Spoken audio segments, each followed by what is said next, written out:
Bonsoir à tous, on est très très heureux de vous accueillir aussi nombreux à l'école d'architecture de Paris-Malaquais pour le lancement de notre nouveau cycle de conférences là, de cette année qui s'appelle Construire une pensée et Mathias va nous expliquer dans un instant ce qu'il entend par là. Hein, disons que grosso modo, on avait les 2 années précédentes avec Océane Ragoussi fait pas mal de pas de côté. On avait exploré des approches un peu alternatives.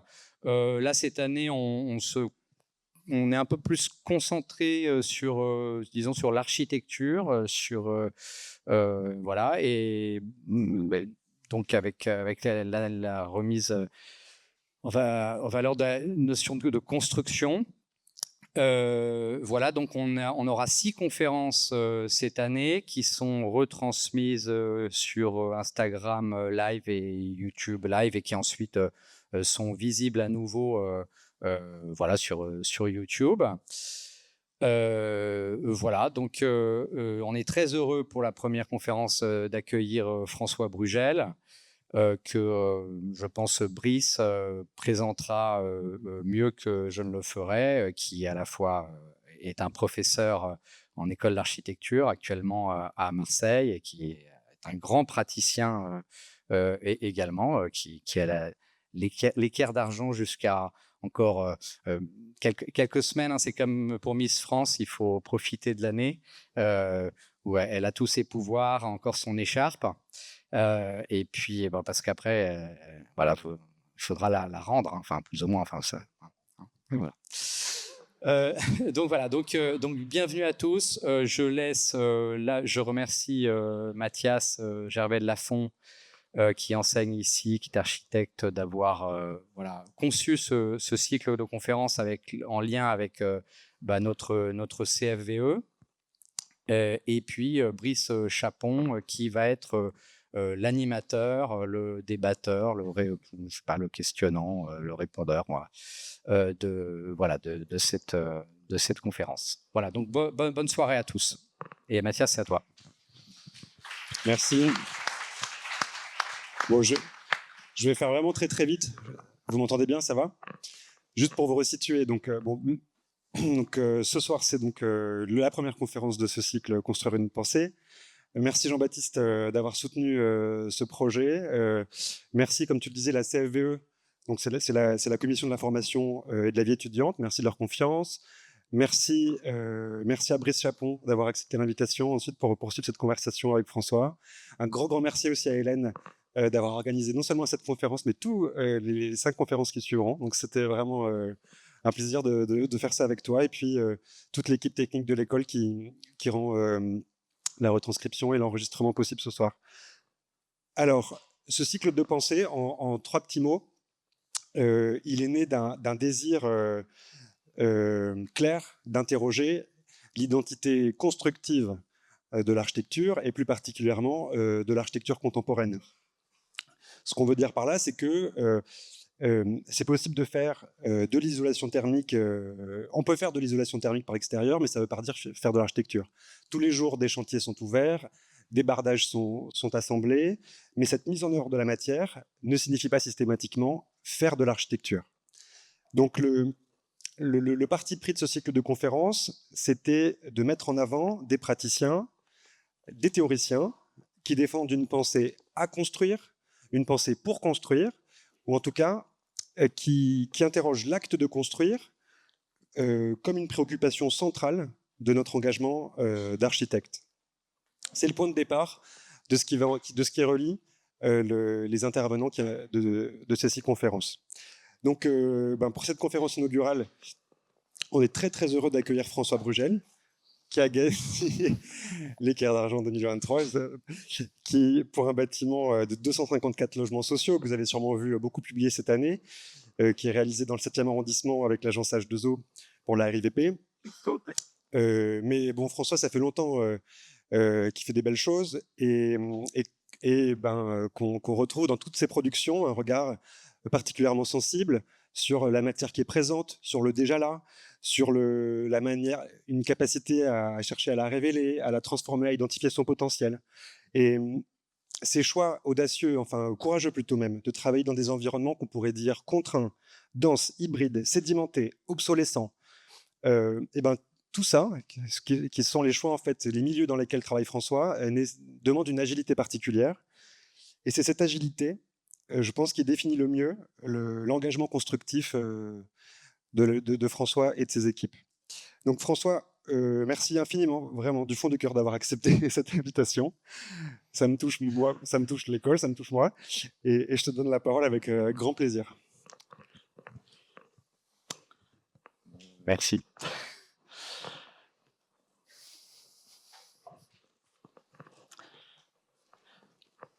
Bon, je tiens très sincèrement d'abord à remercier l'école.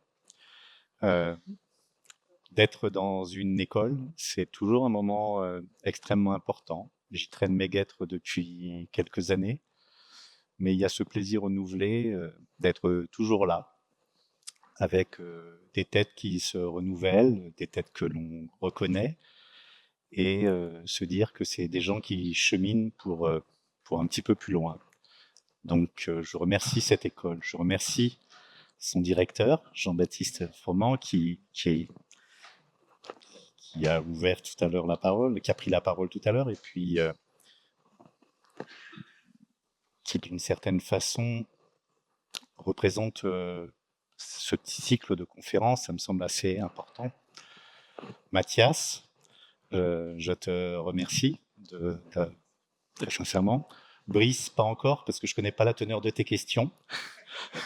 Donc si ça ne te dérange pas, on verra ça tout à l'heure, tous les deux. On en discute. Et je remercie évidemment l'ensemble des enseignants, l'ensemble des étudiantes et des étudiants qui prennent le temps aujourd'hui de quelques minutes pour cette conversation. Voilà.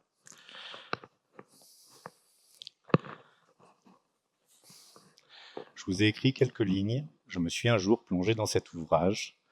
J'ai lu cette phrase. Je ne vous cache pas que je suis tombé en PLS. La partie du cerveau qui tourne architecture s'est mise toute seule en route. Elle a ouvert un œil. Et puis c'est parti. Et je me suis dit, c'est juste ça. C'est juste un chemin possible. Alors je l'ai rangé précieusement dans ma boîte à outils en me disant qu'un jour, ça pourrait servir. C'est aujourd'hui que cette phrase sort. Et comme beaucoup d'autres choses, puisqu'il faut un peu parler de soi, comme beaucoup d'autres choses, je glane. Peu des choses que je glane serviront, et c'est ainsi. Bon, en même temps, c'est pas facile dans une conversation en ville de caser nouer, dénouer, renouveler avec justesse les choses et les gens. Ça ne relève pas d'un exercice assez naturel. Mais cette phrase, elle dit beaucoup de choses, peut-être de mes attentes, de mes envies, de mes motivations. Alors aujourd'hui, je vais vous parler de deux choses. De manière de faire, somme toute, étroite, avec cette fameuse boîte à outils, car pour les choses de l'architecture, j'ai toujours un peu eu le sentiment de bricoler. Alors ça se raccroche à une pensée scientifique étroite, dans laquelle je reconnais une partie du chemin parcouru, et c'est d'une certaine façon en situation de bricoleur que très souvent j'agis. S'arranger avec les moyens du bord. S'arranger avec les moyens du bord, c'est un emprunt à Claude Lévi-Strauss, et c'est comprendre et révéler ce qui est. Et ce sont tous ces objets précieux, hétéroclites, tu disais tout à l'heure, sur lesquels je travaille depuis la sortie de l'école d'architecture. Ce sont des objets que j'ai essayé de comprendre, chacun pour ce qu'il pourrait signifier, et qui ont enrichi peu à peu cette petite boîte à outils, et qui m'ont orienté vers une manière de faire. C'est une pensée par fragments, pensée qui est alimentée par une chose en permanence, c'est le doute. Et puis il y a des convictions d'architecte, évidemment. Et s'il est difficile de caractériser ce qui fonde la pratique de l'agence, il y a quand même quelque chose qui rassemble tous les gens qui travaillent autour de moi, qui travaillent avec moi, qui m'accompagnent au quotidien. c'est cette idée de projet sur la longue durée. L'idée du projet sur la longue durée, j'y reviendrai tout au long un peu comme une litanie, mais j'essaierai de développer ça comme l'idée du projet qui est un outil de transformation de la ville. Et puis, la deuxième chose, c'est l'habitat. Et l'habitat dans tous ses états. Alors, on a évidemment plutôt produit du logement, et c'est majoritairement à vocation sociale que nous produisons ce logement. Et je m'adresse 2 secondes à vous, seulement les étudiants, sur ce que j'entrevois entre les relations entre le métier et la discipline. Je suis architecte praticien, je suis enseignant, et je vais emprunter une phrase, c'est « on n'enseigne pas ce que l'on sait, on n'enseigne pas ce que l'on veut, on enseigne ce que l'on est ». Et cette phrase, c'est Jaurès qui l'a dit devant la Chambre des députés. Et à l'agence, c'est pareil. Je ne pratique pas forcément ce que je sais. Je ne pratique pas... en fait, je pratique ce que je suis. Par contre, je n'enseigne pas ce que je fais. Ça, c'est sûr. C'est à peu près la seule chose qui soit sûre. Donc, parlons de ce travail qui s'adresse à la durée. Alors, aborder l'habitat dans tous ses états, comme je disais il y a quelques instants, logement, pourquoi à vocation sociale? Parce que 330 000, c'est le nombre de personnes qui ne sont pas logées, qui sont en CADA, qui sont à l'hôtel ou à la rue. 4 millions de personnes qui vivent dans des conditions indécentes. Et 12 millions de personnes qui ont du mal à boucler les fins de mois à cause de la difficulté à se loger, l'absence d'entretien, la suroccupation, la précarité énergétique. Donc c'est un sujet en soi, je pense. Et moi, j'ai planté ma tente d'architecte sur ce territoire de pensée. Ces projets, aujourd'hui, je vous montrerai que des projets construits ou des projets en chantier qui sont peut-être en accord avec, on va dire, l'intelligence culturelle de notre époque.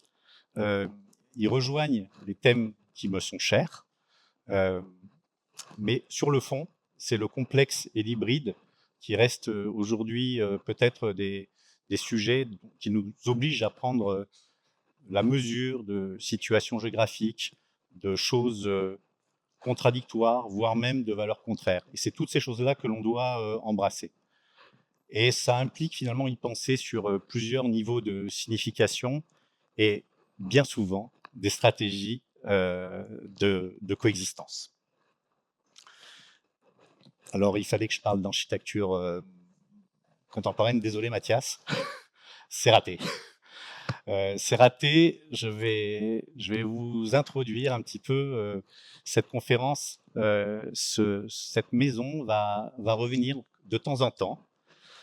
C'est une maison qui a été initiée par un architecte qui s'appelle Henri-Jacques Lemesme et qui est reprise dans les premières heures de sa construction par une femme qui s'appelle Charlotte Perriand. Je travaille dessus depuis 2 ans, lentement. Et j'ai une intuition qui se vérifie en avançant, en mettant les mains dans le carburateur de ce petit bâtiment. Et la question est la suivante. En quoi ce bâtiment élevé en 1938 me parle finalement plutôt des enjeux de notre époque?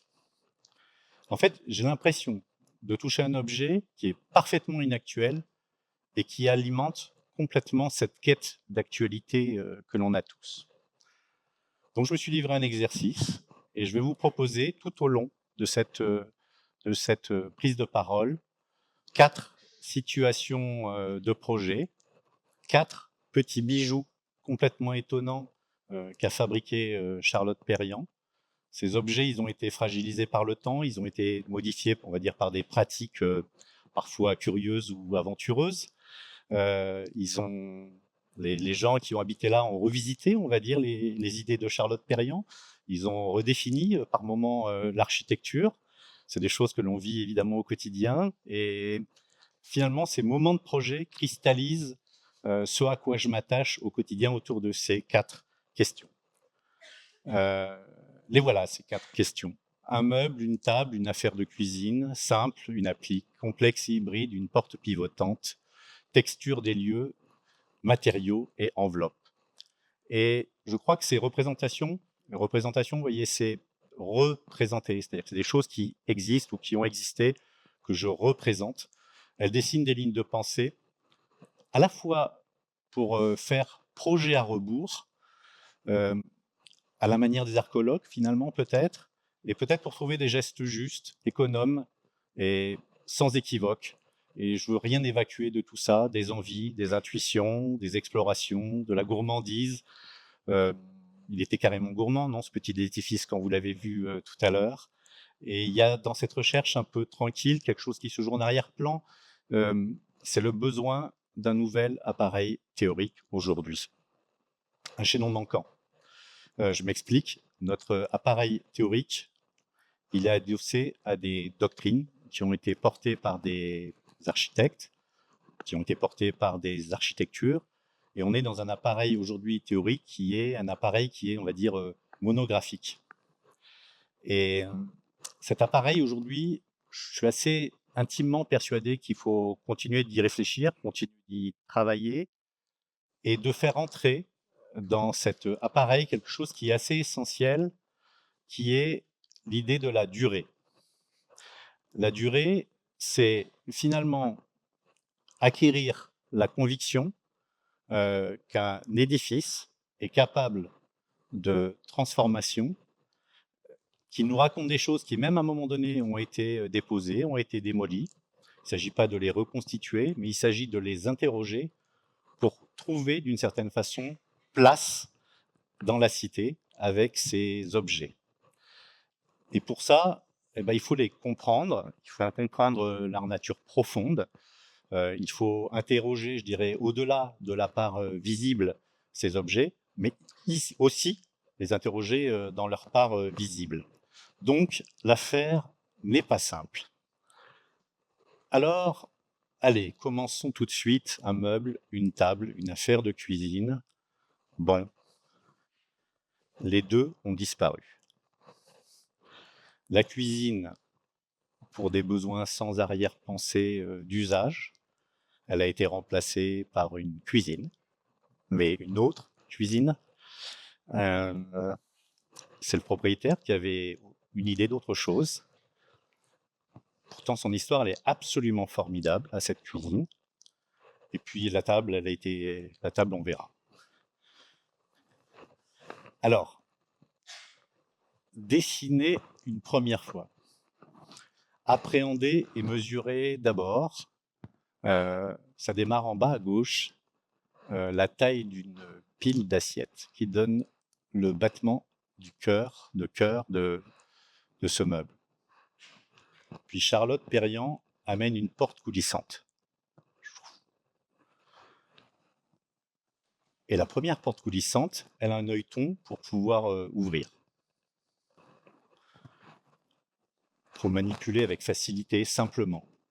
Donc il y a quelque chose d'absolument élémentaire et exploratoire qui se joue. La première porte coulissante brevetée, c'est en 1954. C'est pas nouveau non plus. Bon. Puis vient le temps du remords. Cette porte ne coulisse pas extrêmement bien. Normal, la longueur, la hauteur. Bon. Pierre Jeanneret passe par là.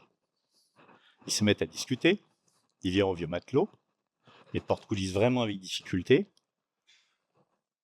Et elle met au point cette poignée qui est dessinée, qui est juste croquée en fait, qui rend le panneau préhensible, mais en même temps qu'il est préhensible, cela raidit le panneau. On est donc dans une affaire constructive. Bon, la solution est trouvée. La porte, aujourd'hui, il n'y a plus rien. Par contre, on la retrouve en 1950, où à l'unité d'habitation. En fait, une idée qui est simple, c'est toujours une idée neuve. En fait, elle redevient neuve fût-elle née 20 ou 30 ans avant, chaque fois qu'une intelligence peut s'en servir. Je ne rentre pas plus dans le détail, mais c'est pour vous montrer à quel point, en fait, l'idée de comprendre cette poignée peut alimenter quelque chose sur l'idée de, voilà, de cette quête du temps. Voilà. Bon, la table, elle a été reproduite, c'était un prototype, elle a été reproduite en très très peu d'exemplaires, 5 ou 6. Il fallait payer les droits de succession, bon ben voilà quoi, c'est la vie. Cette obsession du temps, ça va traverser cette conversation. S'occupe chacun des projets que je vais présenter. Ces projets, je pense qu'en associant le temps, je me dis, bon, c'est une livraison temporaire, et je me sens plutôt un architecte passeur, finalement dans le chemin, dans ce débat que l'on a tous entre architectes. Cette manière de passer, c'est aussi une façon peut-être de douter, que c'est ma manière de faire. Mais ce temps des choses, en fait, on le retrouve, je dirais, je vais essayer d'en parler uniquement dans le cadre de ce projet, même si ça revient. C'est un travail qui a été livré cette année, qui a été fait en collaboration avec une agence stéphanoise qui s'appelle l'agence Amas. Et vous verrez, en fait, c'est plutôt des projets de collaboration que vous verrez aujourd'hui. C'est un travail qu'on a fait collectivement. Et en fait, le temps des choses agit très, très fortement sur ce bâtiment. En fait, ça se passe quand? On a un architecte, début de siècle, Georges Curtelin. Il réalise, à proximité de l'usine Gilet, il réalise un bâtiment, une maison de famille. Cet établissement, il accueille des jeunes femmes. Ces jeunes femmes sont étrangères ou françaises et elles travaillent à l'usine. Donc, c'est un bâtiment, c'est une pension de famille pour accueillir ces personnes. Avec la crise économique, le bâtiment ferme. On est au milieu des années 30. Il sert d'abord d'annexe d'usine. Bon, ok, il ne s'est pas passé grand-chose. Puis il est transformé en caserne. C'est toujours pratique. On a toujours un bâtiment là qui peut se former comme ça. Il forme les officiers de réserve. Et puis il devient hôpital militaire. Il devient une école polytechnique, une école nationale d'apprentissage. En 80, c'est l'Institut de formation des maîtres. Vous savez, les UFM qui forment les professeurs des écoles. Voilà. Bon, en fait, tout au long du XXe siècle, il va avoir plusieurs vies et il ne va pas se passer finalement en grand-chose. Et après cette phase de latence, à un moment donné, il devient, enfin, après cette phase d'utilisation, il est fermé. Et puis, pendant une décennie, il ferme les yeux. Au bout d'une décennie, les associations, et c'est là que ça devient intéressant, les associations du quartier s'en ressaisissent, et c'est une phase d'occupation temporaire. Et donc, ce bâtiment, il est à nouveau testé, en fait, profondément. Il est à nouveau mobilisé, il retrouve une forme d'énergie. Et puis, cette chose-là, à un moment donné, elle s'organise. Et ça va s'organiser avec un concours, etc. Ce qui est intéressant dans ce bâtiment, quand on l'a découvert, c'est je dirais la forme symbolique de son architecture. C'est un bâtiment territoire, rien que par vous voyez, par sa forme, par sa figure, c'est vraiment un bâtiment territoire. Et son expression physique, ce qui est étonnant, c'est qu'en un siècle, elle a très très peu changé, elle a très très peu évolué. Le temps agit sur cet édifice. Bon, il a pris un siècle dans les gencives, hein, quand même. Mais ce qui est important de ce bâtiment, c'est sa ressource. Et avant de parler des règles avec lesquelles on a dû travailler, cette règle, enfin presque ce bâtiment ressource, c'était pour nous une source assez inépuisable, je dirais, d'inspiration. Bon, dans les faits, c'était plutôt un bâtiment de type tas de sable. C'est-à-dire qu'il ne tenait pas bien sur ses papates. Donc, c'est plutôt un colosse au pied d'argile qu'autre chose. Donc, avoir un bâtiment qui fait belle figure, mais qui en même temps ne tient pas tout à fait sur ses papates, c'était finalement assez complexe dans un projet où la règle que s'était fixée la maîtrise d'ouvrage, c'était 50% des matériaux qui sont utilisés dans le cadre de la rénovation doivent être issus de réemploi. Ça, c'est la première règle. Et tous les matériaux qui seront déconstruits doivent faire la preuve de leur possible réutilisation, possible remise en circulation dans des filières de réemploi. Je vous redis le chiffre, 50%. Donc c'est un chiffre assez impressionnant. Donc c'est un chantier qui est parti en se disant je récupère toute la matière, je récupère tous les matériaux et puis réfléchissons à ce que l'on va en faire. C'est en soi un projet d'architecture dont je vous parle. Hein. C'est ça qui est intéressant. Alors, il y a des bureaux d'études qui sont venus à notre secours. Ils ont quantifié les choses. Alors, ils nous ont expliqué qu'on avait évité 128 tours du monde de citadines, qu'on avait économisé 6400 mégawatts d'énergie primaire, qu'on avait limité 332 tonnes de déchets et 640 tonnes équivalent de CO2 d'émissions évitées. Donc, ça, c'est sur, on va dire, la partie chiffrée. C'est quantifié, en fait. Ça, c'est intéressant, la question de la quantification. Nous étions imposés la deuxième règle. C'était, contrairement d'ailleurs à ce qui était attendu, on souhaitait réfléchir sur ce qui faisait cœur dans cet immeuble. Et vous avez en haut et à droite, en fait, je ne sais pas si vous le voyez bien, mais pas vraiment. Mais vous avez en fait les parties qui ont été démolies et au centre du bâtiment, il y avait une rotonde. Et puis cette rotonde, nous souhaitions la déposer parce que d'une certaine façon, les pratiques sociales qui étaient à l'œuvre à ce moment-là n'étaient pas forcément totalement à la hauteur de ce que l'on pouvait espérer. Et ce que l'on a proposé, c'est de faire un bâtiment enceinte qui contient la totalité des programmes, c'est-à-dire qu'on a un peu serré les choses. Le bâtiment enceinte comporte la totalité des programmes et la déclaration de projet, d'une certaine façon, que l'on a pu faire, qu'on souhaitait faire, c'était cette fameuse serre horticole. Et cette serre horticole, c'est un jardin d'hiver qui vient se substituer à la rotonde centrale. Parce que cette manière de revenir sur un bâtiment territoire, c'est aussi de ramener le territoire vers le bâtiment. Il y avait ce bâtiment qui appartient au territoire, mais comment faire entrer le territoire dans le bâtiment? Ça a été un peu l'exercice de ce projet. C'est difficile, là, du coup, je ne peux pas vous parler de quantification. Je sais quantifier de la matière. Quantifier l'espace, c'est évidemment bien plus délicat. C'est des questions de pratique, c'est des questions de, je ne sais pas, c'est des questions de sensibilité à l'espace. C'est aussi tout le désir d'architecture que l'on peut avoir. Et on a là cette serre.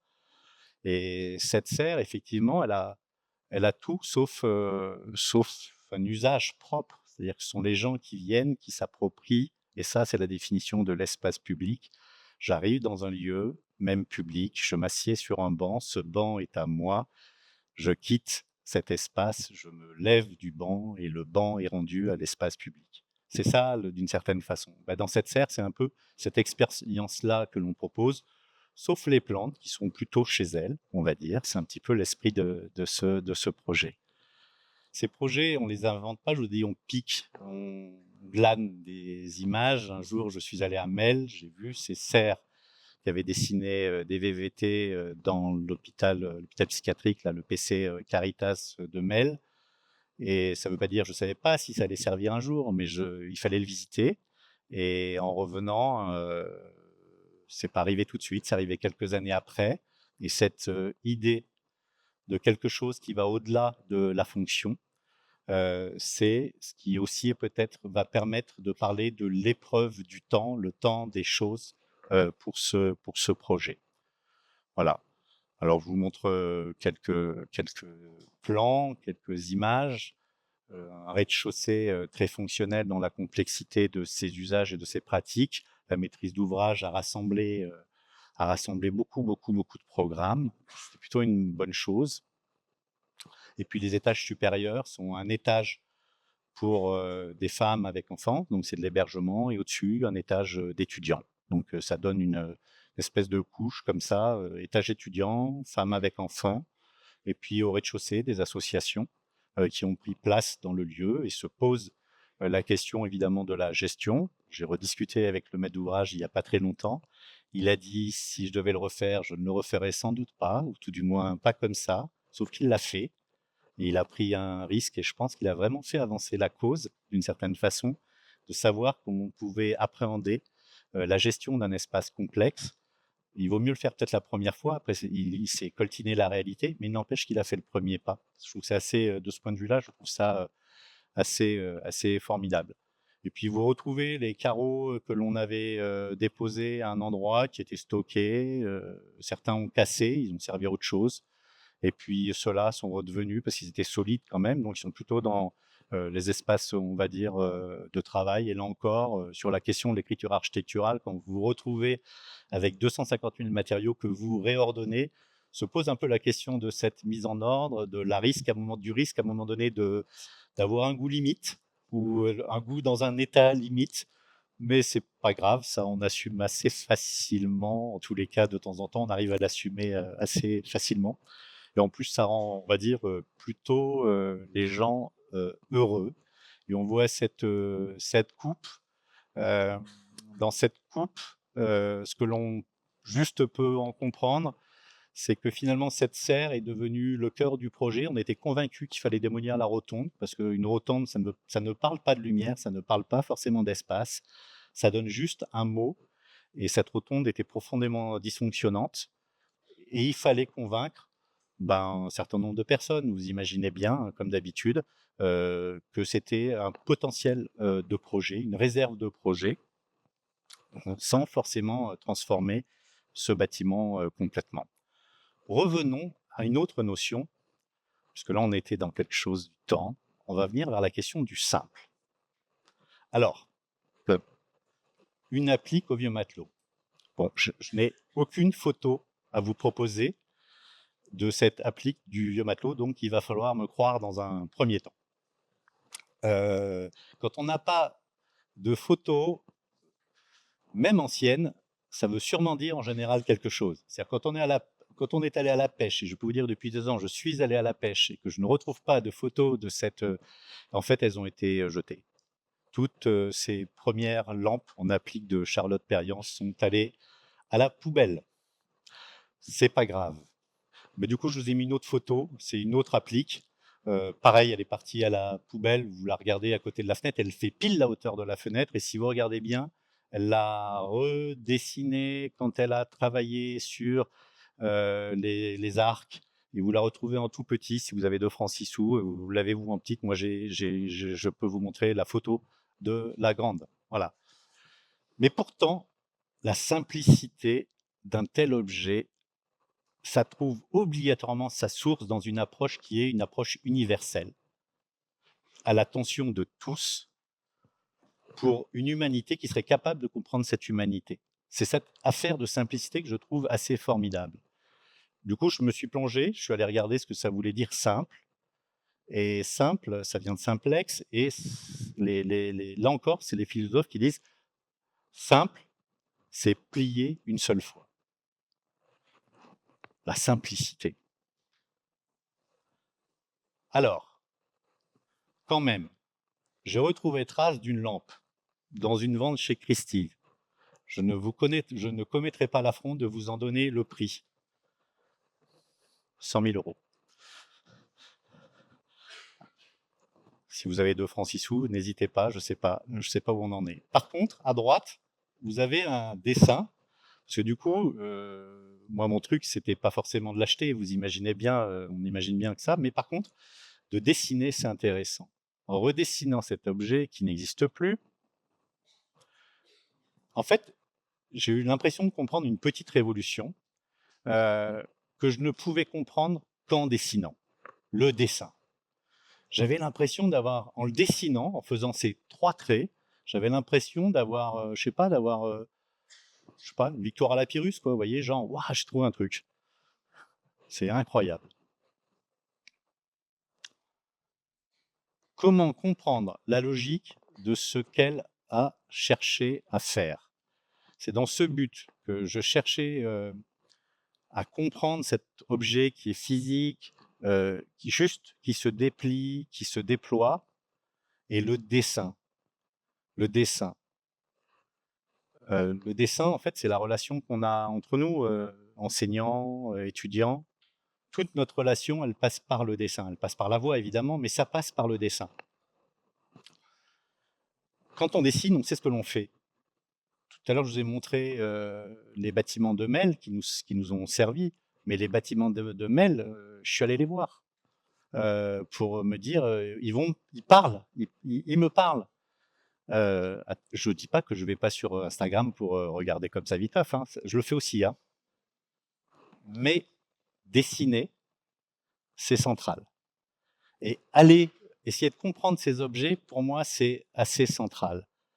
Représenter une lampe orientale fabriquée en 6 exemplaires seulement, un interrupteur sur un support en bois, un câble d'alimentation gainé en tissu, une équerre vissée dans la cloison, un tube en acier noir de 68 cm de longueur, de 16 mm de diamètre, un T soudé, une équerre vissée dans la cloison, un tube en acier, à nouveau 137 cm cette fois-ci, un culot soudé, une ampoule. Qu'enlever? Rien. Pour faire ce dessin, le plan, un relevé du lieu, un plan à droite qui est un plan qui avait été dessiné par Charlotte Perriand, qui se superpose à peu près au relevé de la pièce. Ça permet de vérifier la dimension, conforté par la photo chez Christie, pardon. Et ensuite, pour tout le reste, tout simplement comprendre la mécanique. Et du coup, en comprenant la mécanique, ça a permis de dessiner pièce à pièce l'ensemble des éléments. À quoi ça sert, je ne sais pas encore tout à fait, mais le dessin est fait et j'ai l'impression d'avoir découvert un petit miracle. Bon, voilà. Point. Simple. Compliqué d'être simple, hein, je vous le dis. Alors voilà un projet en équipe. C'est un bâtiment qui est, on verra, vous allez le voir, il est simple. Il est simple mais singulier. Il fait 130 mètres de long. Il fait 30 mètres d'épaisseur. Voilà donc à nouveau un léviathan d'architecture ou une grosse armoire à mémé. Vous voyez un peu le genre du bâtiment. Donc, si vous regardez, j'en reparlerai tout à l'heure, nous avons l'agence donc qui travaille. On a une architecte qui est présente dans la salle, qui travaille dans cette école, c'est Atelier Rita, Valentine Guichardas, bonjour. Et puis, d'une certaine façon, on n'était vraiment pas trop de deux pour dessiner un projet simple. Parce qu'en fait, le sujet, c'est quoi? Le sujet, c'est donc un centre d'hébergement d'urgence, un public qui est fragilisé, où la question, c'est arriver, être accueilli, réchauffer, se restaurer, attendre, dormir, être, repartir. Autant de verbes qui ne caractérisent absolument pas l'advenir. Autant de verbes qui servent, qui décrivent l'élémentaire de l'hébergement et qui aussi caractérisent la fragmentation de notre société. C'est probablement parmi tous les objets sur lesquels on a été amené à travailler l'un des plus difficiles à tracer. Plus que jamais ailleurs, le doute qui nous assaille, cette espèce d'idée toujours étrange entre l'imposture, la capacité, enfin vous voyez tout ça là. Là, dans ce cas de figure, on joue haut dans la catégorie parce que notre travail, c'est de travailler sur l'habité. L'habité, on pourrait rentrer dans le détail de ça. Là, on travaille sur héberger, l'hébergement. C'est-à-dire la condition minimale d'accueil pour arriver à la dignité. Donc, pour être simple, il faut être essentiel. Et à la fin, qu'enlever à ce bâtiment? Rien. C'est exactement comme la lampe. On revient exactement sur le même sujet. Alors du coup, ça veut dire quoi faire un projet à l'os? Un projet d'urgence, un projet mené dans des conditions d'urgence et un projet dont chaque décision prise engage 56 560 mètres cubes d'air. C'est le volume calculé de ce bâtiment qui doit accueillir plus de 400 personnes.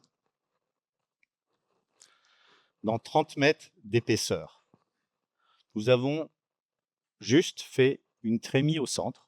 C'est la seule chose qui était opérée sur les 2 étages supérieurs. C'est une opération booléenne assez simple qui permet d'apporter de la lumière, qui a été en général refusée à chaque étape de l'avancement du projet, en esquisse, en APS, en APD, en pro, en DCE, parce qu'il fallait être dans l'économie et qu'un trou coûte cher. Faire un trou coûte de l'argent. C'est une réalité. Donc il faut faire en esquisse, en APS, en APD, en pro, en DCE, la démonstration que ce trou est plus que nécessaire pour que ces gens-là soient correctement, on va dire, accueillis. Quitte à maquiller 2-3 chiffres.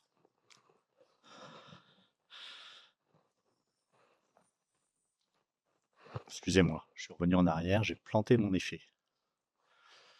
Alors du coup, c'est un plan dans la famille plan rationnel. Quand vous travaillez avec Madame Guichardaz, la maxime est la suivante. Écoute-moi, tu vas gagner du temps. J'explique. Du coup, le projet, accueil et espace commun au centre et dans la périphérie, chambre éclairée naturellement, pièces humides au centre, organes techniques accessibles. On a essayé de gagner du temps, je dirais, dans ce pas de 2. Et ensuite, Adrien, qui aujourd'hui est sur le chantier, c'est la course. Et c'est la question qui se pose, c'est suis-je toujours en adéquation avec cette idée de base? C'est le chemin tracé. Et vous avez vu tout à l'heure le plan, la coupe suit le plan. Là, on n'est pas au niveau du patio, parce qu'il ne faut pas trop montrer le patio quand vous faites des coupes, parce que ça fait du vide. Donc, je vous montre les coupes en relation avec ce que l'on a essayé de faire. Et puis, en fait, vous avez les chambres, vous avez une circulation, vous avez les pièces d'eau au centre. Du coup, on en a profité pour tout ce qui est technique, mais ça, on y reviendra. Ça se passe dans une galerie centrale. Tout est apparent, tout est... Voilà. Et on se dit, c'est étonnant, parce qu'on a toujours l'impression que les plus beaux bâtiments, c'est juste avant qu'on y touche. Alors ça, c'est un peu une lubie d'architecte, parce que les plus beaux bâtiments, en fait, dans la réalité, c'est quand les gens sont dedans et sont hébergés. Mais dans les faits, il y a une poésie, là, pour l'instant, du silence, qui est quand même assez belle. Mais ça fonctionnera, évidemment. Le but de ça, c'est à un moment donné d'être à l'œuvre. Alors, je ne sais pas comment vous appréhendez ces 3 prises de vue.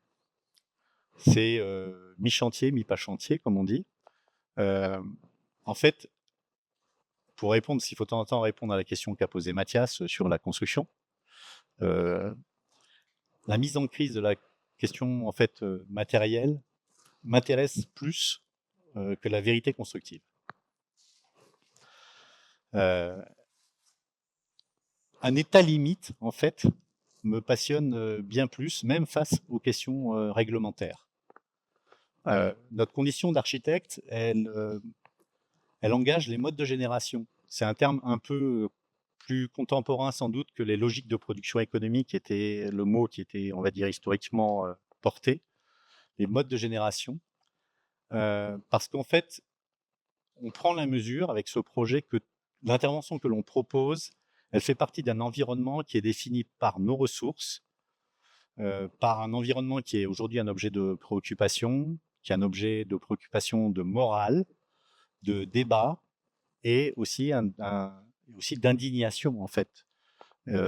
Et à chaque fois que le trait s'affirme, qu'un dessin émerge, il y a une quantité de matière transformée qui est mobilisée, de la terre, du bois, du verre, du sable. Est-ce qu'il faut être inquiet de ça? Probablement. Mais je renvoie toujours à ces chiffres et je conclurai sans doute là-dessus. Mais la rencontre avec la terre cuite dans ce projet, elle a été essentielle. Elle a été essentielle, ça a été une rencontre importante. Qu'est-ce qu'on cherchait? La vitesse, on cherchait le calpinage, on cherchait la couleur, on cherchait le métier, on cherchait un palliatif au sempiternel placo, et on cherchait quelque chose où la simplicité serait vue, c'est-à-dire que quelque chose de pas forcément, on va dire, pas forcément ostentatoire. Latour lui-même nous amène à considérer cette quatrième voie, au-delà de la lutte, du repli et de la critique, une voie d'articulation entre la situation et son expression, où il s'agit de travailler le mélange des temps, où il s'agit de bâtir un régime analogique pour associer les attributs, les usages, voire les contradictions. On en est là, en fait.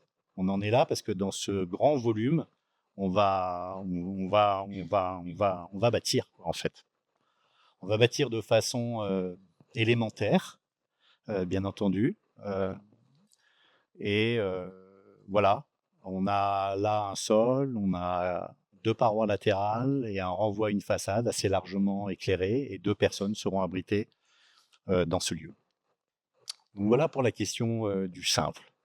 Troisième question, on revient en arrière, on retourne chez Charlotte et on va toucher à la question du complexe et de l'hybride. On touche à l'actualité, on va dire, de notre champ. Je vais vous parler d'une porte pivotante. Elle met en œuvre une porte pivotante qui a les proportions d'un double carré de 4 mètres de longueur, 4, vous avez bien entendu, hein, 4 mètres de longueur. Pas une porte pivotante d'1,10 m. Une porte pivotante de 4 mètres de longueur, on est en 1938. 2,05 m, ça fait la hauteur d'une porte. Et puis ça donne sur une terrasse extérieure en bois. Bon, sur le plan mécanique, elle est articulée par un pivot. Il y a un pivot en fer forgé qui est planté dans le linteau, à haut, et fiché dans le sol par ailleurs. Et bon, le pivot est aligné sur le plan de cuisine, bon, qui a disparu. Mais ça veut dire que si je fais pivoter la porte, je suis dans l'alignement du plan de cuisine. Vous voyez, vous comprenez le truc? Vous voyez.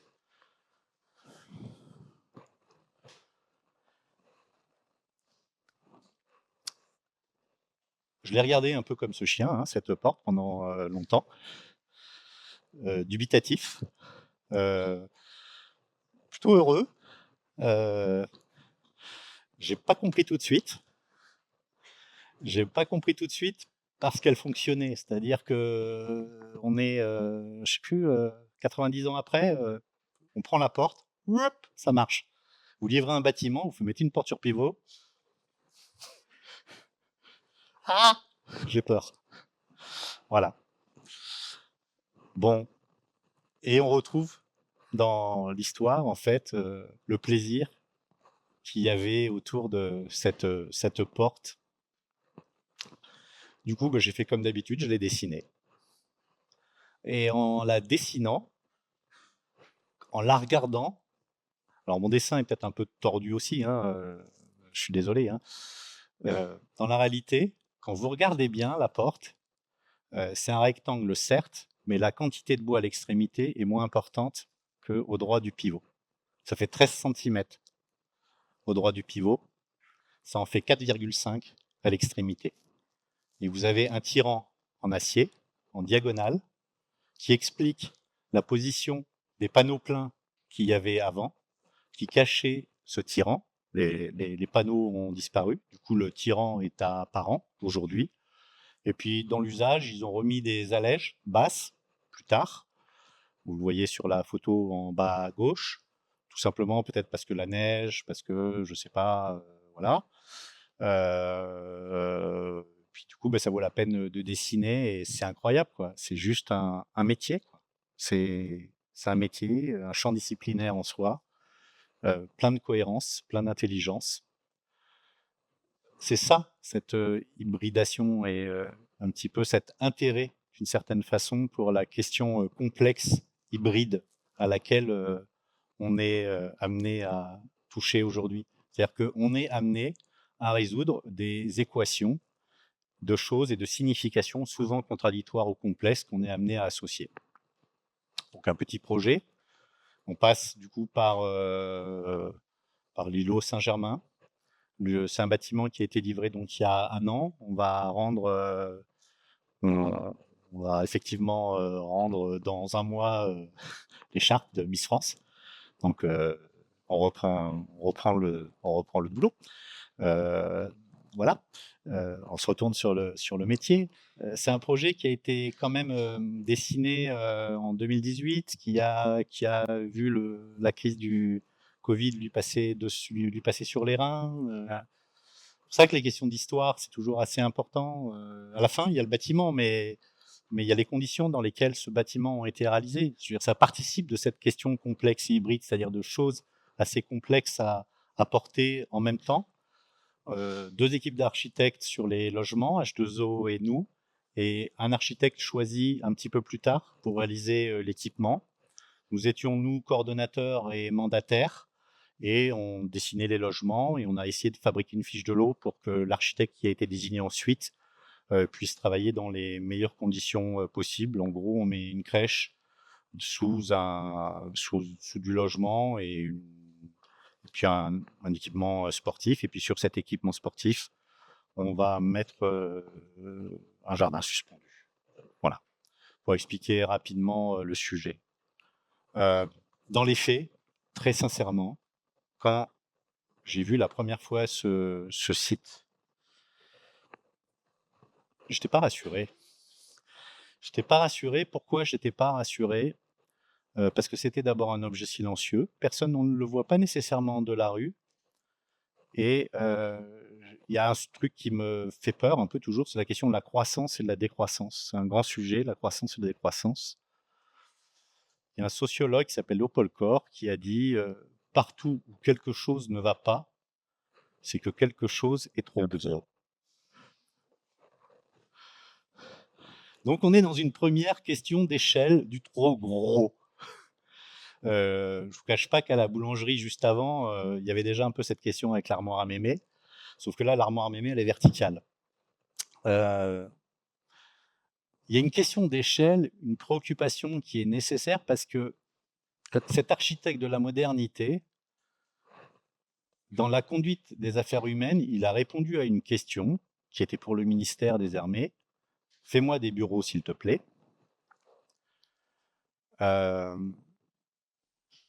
Et dans les faits, c'est vrai que l'ordre, on va dire c'est une question d'ordre, c'est une question de pouvoir, c'est une question de commande, on peut tout demander. Mais après, quand on a cet objet, que cet objet doit devenir d'un immeuble de bureau, le transformer en immeuble de logement, c'est pas anodin pour un intervalle qui embrasse la grande dimension vers les pratiques domestiques et l'intime. Sur le fond, il y a une forme de paradoxe qui est assez délicat à aborder. Et la perte de sens de cette dimension qui a été engendrée par les besoins de l'immédiateté, par les potentiels constructifs du béton, par l'autorité, le libéralisme dans ce cas de figure-là, moi, ça me pose toujours un embarras parce qu'il faut faire, on part de ça, c'est-à-dire une histoire plus ancienne que l'on n'a pas évidemment, sur laquelle évidemment on n'a pas agi, mais dont on devient à un moment donné les passeurs. Et c'est pas avec un coup de baguette magique que ça va se faire, quoi. Et ce qui était très étonnant, c'est que ce système était un système qui était autonome. C'est-à-dire que c'est un système qui est complètement autonome. Et ça m'intéresse du coup. Tout à coup, je me suis dit, la question de l'autonomie, c'est assez intéressant finalement. C'est intéressant de se dire que ça peut être un outil dans un vaste territoire pour arriver à faire quartier. C'est-à-dire dans un univers qui est un univers plutôt de ministères, on est dans le 7e arrondissement, plutôt de ministères, plutôt d'ambassades, etc. Faire quartier, c'est une petite question en soi. C'est ça, cette idée du complexe et de l'hybride. Et vous voyez, il y a finalement 2 histoires qui se sont superposées. Un immeuble plutôt du 18e, qui est sur la rue, qui est comme un immeuble de rapport, et il possède une façade qui se lie et qui se pratique pour un immeuble de logement. C'était pas très compliqué, c'était pas la partie forcément la plus compliquée, parce que lui-même porte les germes presque de l'habitat.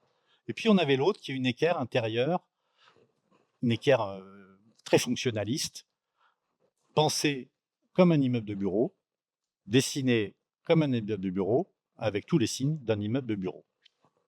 La façade est quand même un poil à l'origine. Certains diront qu'elle est belle, on peut aussi dire qu'elle est un peu rude. C'est une façade, une fenêtre, une fenêtre, une fenêtre, une fenêtre, une fenêtre, enfin un trumeau, une fenêtre, un trumeau, une fenêtre, un trumeau, une fenêtre, 1,30 m, voilà. Il faut réaliser du domestique là-dedans. Voilà. Du coup, il faut aller un petit peu dans la forme, au-delà de la forme. Et ça tombe assez bien quand on travaille dans l'existant, souvent la forme est. Donc, la question de la forme, qui est une question d'architecture, car une question de base de l'architecture, on bosse dans un bâtiment existant, on se dit qu'est-ce que c'est que l'architecture puisque la forme est. En fait, c'est extrêmement intéressant d'avoir une forme, parce qu'on se positionne par rapport à cette forme, on réagit par rapport à cette forme, on agit avec cette forme, et cette forme doit retrouver sens. Ce bâtiment, il était silencieux, on souhaitait qu'il le reste. Ça, c'était quelque chose qui était intéressant. C'est un bâtiment qui avait une caractéristique de la régularité. Cette régularité nous intéressait, la rue de Rivoli est régulière. Par contre, l'espace public aujourd'hui du 7e arrondissement, c'est plutôt un espace qui est minéral. Donc on s'est dit, si on veut faire quartier, alors qu'on a un programme extrêmement dense, le projet, c'est le jardin suspendu. Et c'est Élise et Martin Bic qui vont travailler dessus, parce que c'est quelque part ce que tout le monde voit. C'est-à-dire depuis sa fenêtre, c'est le jardin suspendu que les gens voient et aperçoivent ou pratiquent. Donc l'idée, c'est de compléter. Donc l'habitat, sujet assez amusant, habituellement quand on travaille sur de l'habitat, c'est souvent une structure massive à laquelle on a affaire quand on travaille sur de l'habitat dans le cadre d'une réhabilitation. Là, la structure est une structure de bureau, plutôt fragile, plutôt diaphane, alors qu'elle est plaquée en pierre. Comment garder cet aspect diaphane, qui est l'apanage du bureau, en le transformant en logement? Ces questions qui sont d'ordre architectural, elles s'installent dans la continuité de la vie de ce bâtiment. Donc en fait, l'essentiel de cette opération, c'est l'intérêt, c'est peut-être le potentiel de réinterprétation, plus que le résultat. On peut regarder le résultat, mais ce qui est intéressant, c'est le potentiel de réinterprétation d'un bâtiment, et c'est la matière qui est à la base de la réflexion et du projet, selon ce que moi je crois. Et il y a un truc qui est super amusant, il y a de la pierre sur ces ensembles. Il y a la pierre massive du bâtiment du 18e, il y a la pierre extrêmement fine du bâtiment des années 60. Et nous, qu'est-ce que l'on va rajouter? On a rajouté, pour réaliser, on va dire, ces prolongements extérieurs, qui sont finalement l'essentiel de notre intervention, on a évidemment travaillé sur 8 étages, et sur 8 étages, on a donc travaillé avec le béton. Et le béton, on l'a bouchardé. Et pourquoi on l'a bouchardé? Parce que la boucharde, c'est l'outil de base du pierreux. La boucharde, c'est un outil qui permet de transformer d'une certaine façon un aspect. Et du coup, le béton que l'on a proposé vient d'une certaine façon rentrer en résonance avec la pierre juste par le jeu d'outils. Et le projet, en fait, quand on regarde les planchers, on n'y a pas touché. La façade, on a abaissé les allèges et on a rajouté tout simplement une série, enfin en fait une étagère devant qui va fabriquer l'ensemble des balcons. L'ensemble des balcons, il s'articule avec un programme de logement, mais aussi en même temps, c'est un sujet en soi. Comme on n'a pas beaucoup de temps et que je dois bientôt conclure, 10 minutes, c'est large. J'ai plus que 14 projets. Ça va le faire. L'idée de ça, c'est de dire le balcon, c'est un objet en soi et c'est un objet qui est greffé sur les logements. Le programme de logement, c'est 254 logements. Ça, c'est absolument formidable. J'avoue que j'aime bien les petites opérations. Mais 254 logements, ça veut dire quoi? Ça veut dire qu'on essaie de penser pour 254 personnes qui devraient être capables de se déplacer dans n'importe quel de ces logements et vivre dans exactement les mêmes conditions. Et la clé nous, de lecture de ça, c'est qu'on habite dans un logement de 21 mètres carrés ou dans un logement de 70 mètres carrés, on aura droit à la même surface de balcon. Le principe est tout simplement là. C'est-à-dire que si j'ai 21 mètres carrés, j'ai le plus petit des logements, mais si j'ai le plus petit des logements, j'ai la même taille de balcon que mon voisin. Bien, pas bien, je ne sais pas, c'était une idée, on l'a poursuivi jusqu'au bout, puis on a vu ce que ça a donné. Ouais, ça ne va pas chercher plus loin que ça. Quand on est dans les parties hautes et qu'on ne peut pas avoir de balcon parce que de l'autre côté, on a la ville comme paysage, ou la ville ou le territoire comme paysage, et puis on fait comme on peut, voilà. Je vous montre quand même 2-3 photos. Et une dernière chose sur cet ensemble, avant juste de passer rapidement, c'est quand même étonnant cette espèce de grand ouvert du ciel, parce qu'on parle effectivement d'un Léviathan, mais ce Léviathan, à partir du 5e étage, il dépasse, on va dire quelque part les toits. Il commence à toucher les toits de Paris. Avant, je suis dans le jardin. Au-dessus, je suis dans les toits de Paris, et en haut, je suis dans le ciel. Donc, il y a un potentiel de réinterprétation d'habitat assez incroyable, et toutes les situations vont être explorées, y compris évidemment les situations d'angle. Complexe et hybride, je passe vite. Complexe, Venturi, toujours cette référence. Hybride, c'est la condition de la ville contemporaine, mais hybridé, c'est pas fragmenté. Je pense qu'il est important de revenir vers un propos, là, c'est Cynthia Fleury qui porte une vision sur ce sujet-là, en fait, qui porte une pensée, qui inclut le souci d'une non-fragmentation de la société, en interrogeant les spécificités qui sont en place. C'est-à-dire qu'on parle d'une idée du tout, en n'oubliant pas d'interroger les spécificités des lieux. Je pense que ça, c'est quelque chose qu'on peut avoir d'une certaine façon par derrière nous. Ça fait partie des trucs que j'ai dans ma boîte à outils. Voilà. En fait, il ne faut pas fabriquer une société qui sépare les vulnérables des autres. C'est un peu ça, l'affaire. Élise, pardon, excusez-moi. Je reviens en arrière. Élise et Martin ont planté. Et ça, c'est peut-être le plus important du projet, en fait, dans l'essai. L'acte visible, le plus important, c'est bien celui-là, je crois. Une dernière fois vers le vieux matelot. Du coup, je vais aller très très vite. C'est la texture des lieux. La texture des lieux, c'est la conscience intime d'un territoire qu'avait Charlotte Perriand. C'est un support de projet. Dans un territoire où la typologie, elle est bien balisée en 1938. C'est la ferme, le chalet d'alpage, le chalet de skieur, l'hôtel, le refuge. Le vieux matelot, il a choisi son camp. C'est le vieux matelot. C'est aucun des types, on va dire, d'une certaine façon, qui est identifié assez facilement. Par contre, c'est clair qu'il appartient à ce territoire. Ça, il n'y a aucun doute. Il est d'ici. C'est un objet qui est unique, mais un objet qui est d'ici. Quelle prouesse!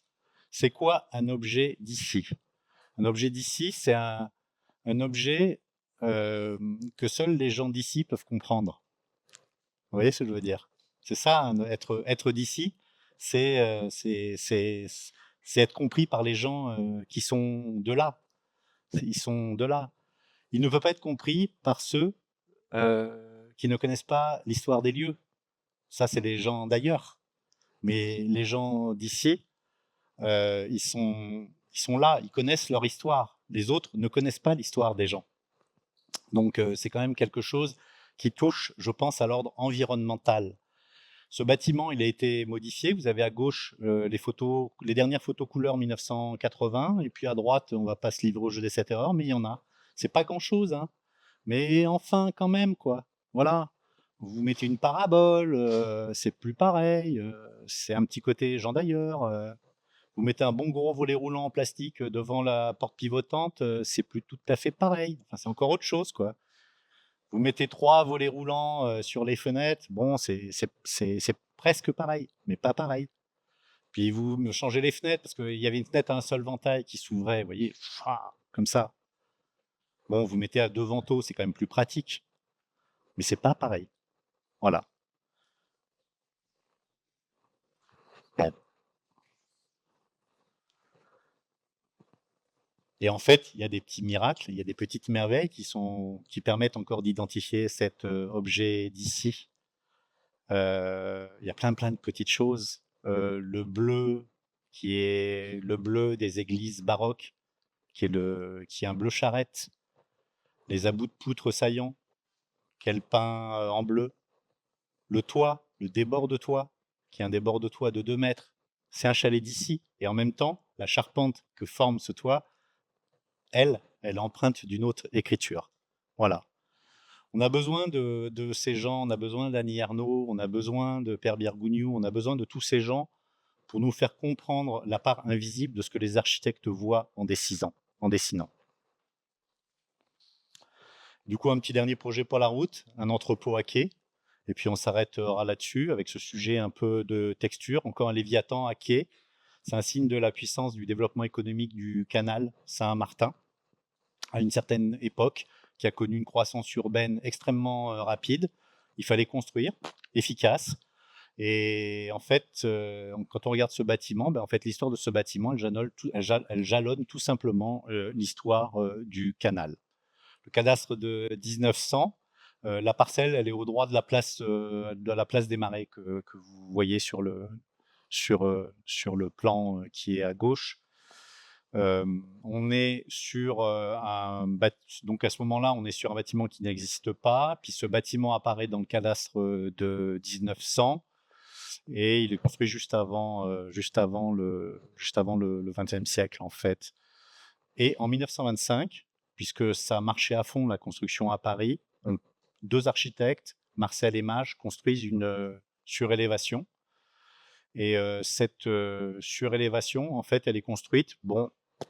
Et puis le canal tombe en désuétude, bâtiment silencieux, on va y stocker des tapis pendant à peu près 60 ans. Terminé. Fin de l'histoire, la première histoire. C'est un très bel objet en réalité, ce bâtiment. C'est un bâtiment assez remarquable. Il était R+3. Vous voyez dans le travail de surélévation de ces architectes.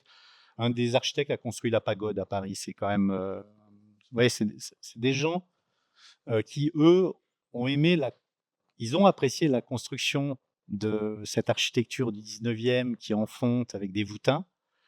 Et eux, ils sont revenus avec une architecture très filigrane, en béton, surélevé, le bâtiment de 3 étages de la façon la plus légère possible, en gagnant le gabarit maximum, parce qu'on est quand même dans un bâtiment qui doit exploiter. C'est un bâtiment d'exploitation. Voilà, j'en parle assez vite.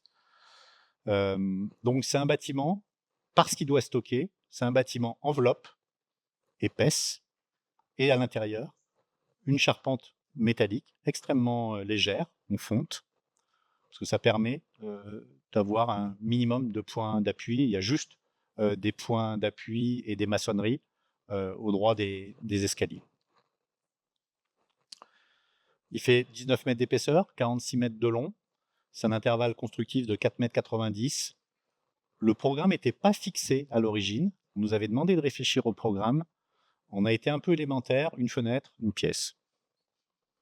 Ça permet de ne pas toucher à la façade. Une fenêtre, une pièce. Une pièce, 33 mètres carrés. Mais on va vous proposer des studios. Et puis, quand on arrive dans les angles, on va proposer autre chose, parce qu'on a un petit peu plus de potentiel. Donc, le projet, il fonctionne comme ça. Dans la travée centrale des studios, une cage d'escalier en position parfaitement centrale qu'on va repositionner. Derrière la cage d'escalier, une chambre. C'est-à-dire un studio va devenir un 2 pièces. Et ensuite, des logements, on va dire singuliers, lorsqu'on arrive dans les angles. Et puis, le reste, c'est en rôti découpé.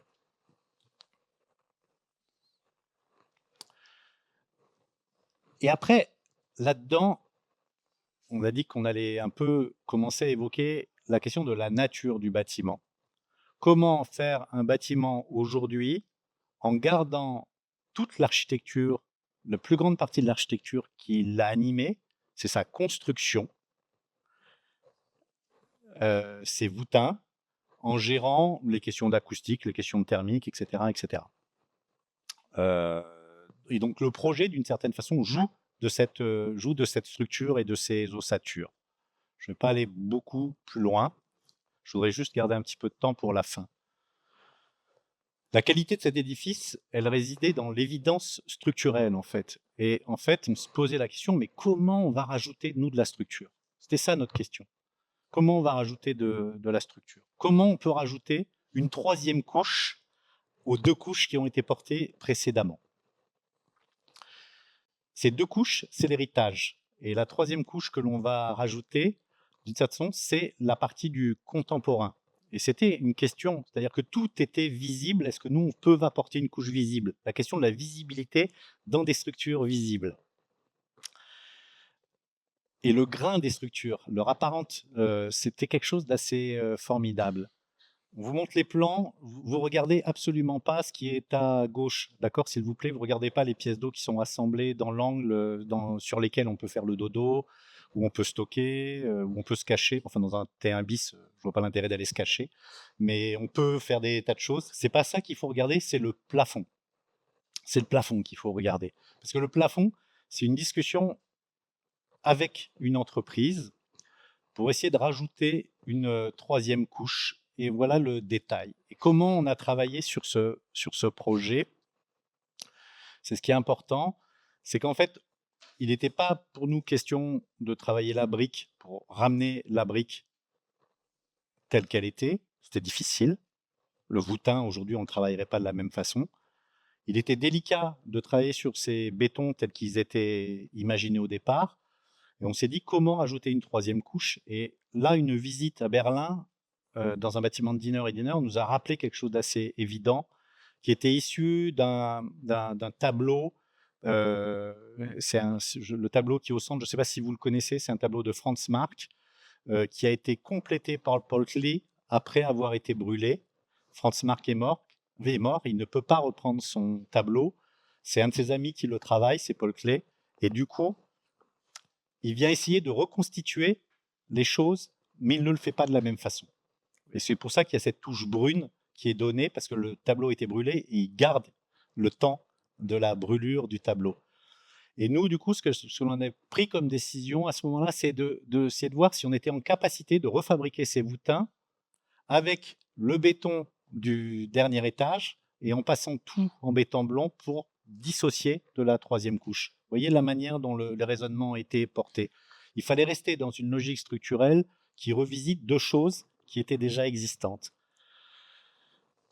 Alors, ça a donné ça, et en fait, c'était un héritage, en fait, tous ces éléments-là. Et à chaque fois qu'on est intervenu, nous, tout simplement, on est intervenu par la couleur du béton. C'est comme ça qu'on a essayé de répondre.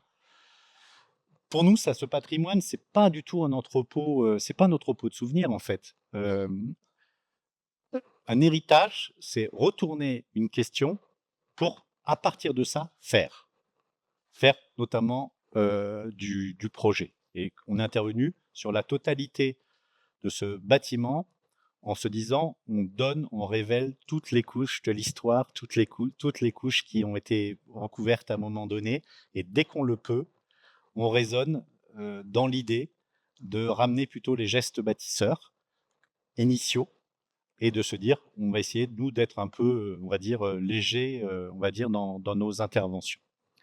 Donc voilà, j'ai conclu. J'aurais bien aimé vous parler du petit pigeonnier, mais je ne le ferai pas, parce qu'il a disparu assez rapidement, lié à la colère d'un époux irascible, jaloux, qui en avait probablement un peu contre Dame Charlotte.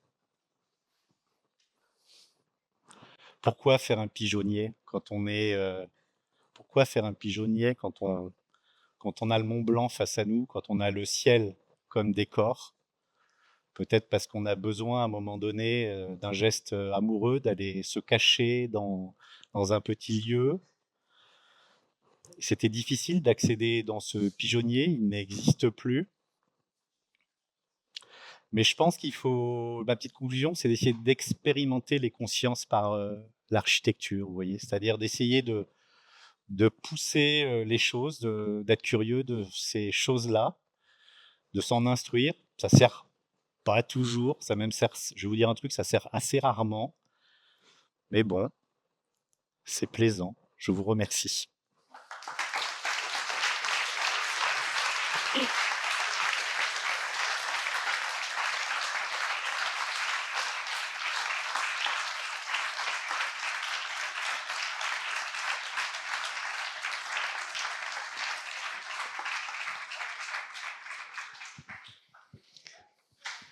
Merci beaucoup pour cette intervention qui donne envie, en fait. Et alors, j'ai le rôle de rebondir, de te questionner, mais peut-être y a-t-il des personnes qui veulent, qui ont des questions, qui souhaitent rebondir, réagir déjà. Je sonde. Pas forcément pour le moment. Il y a une chose qui me frappe à travers ton travail. Tu nous as présenté des sujets de réhabilitation essentiellement. Et dans ta proposition, je suis me promener un peu sur ton site, regarder un peu ton travail, tout ça. Dans ta proposition de travail, tu utilises le mot oser. Il faut oser les choses. Et oser le projet parmi des alliages constitués, si je reprends la formule. Donc pour moi, ce terme oser, ça fait vraiment écho à l'idée d'engagement dans le projet, un engagement assez fort que tu portes tout au long, qui laisse à penser qu'il faut toujours s'engager, se dépasser dans la pratique pour aller au bout des choses telles que tu nous les présentes. Et ma question, elle se pose comme ça, c'est comment est-ce que tu fais pour oser te dépasser sans arrêt, tenir le cap dans ces projets, justement, cette simplicité ou cette hybridation?